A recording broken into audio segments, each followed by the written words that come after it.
So, as we continue to look at prayer, today I want to talk about tears. I wonder when the last time was that you cried. I wonder how often you cry. Do you find yourself weeping frequently, or is it a rare occurrence? Are you unable to cry? Tears in the early church were sometimes regarded as a spiritual gift.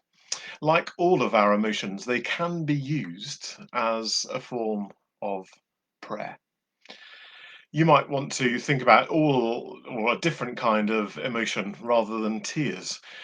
Some of the same principles will apply. For what we're thinking about in prayer is how do we connect all that we are with the reality of all that God is?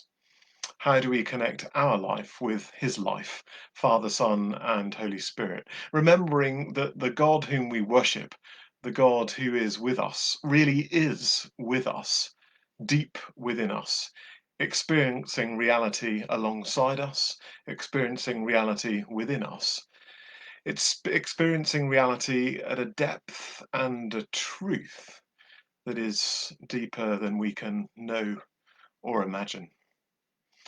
So when you weep, when you cry, when the tears flow, they are flowing in the presence of God and can be a very direct expression to God of what you're longing for, maybe what you're rejoicing over, what you're praying for, and as you share in the hurts of the world.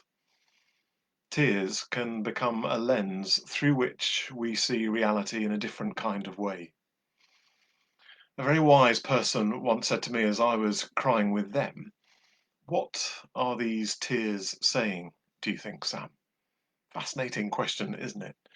I wonder what tears are saying whenever we find ourselves weeping. And again, like the examine, maybe we need to ask the Spirit of God to give us insight and wisdom. But as we do that, know that we're not far from God, but rather that God is with us and will receive those prayers, receive those tears as a prayer itself. A wonderful friend of mine, a companion along the road for many years, David Runcorn, has written a wonderful book, The Language of Tears, where he explores what tears might be saying. But I want to commend that to you. Next time you find yourself crying, not to think that you're distant from God or that God is distant from you, but rather that you might be closer to God than you could possibly imagine, and that your tears might actually be a form of prayer. Allow God to help you understand what those tears are saying.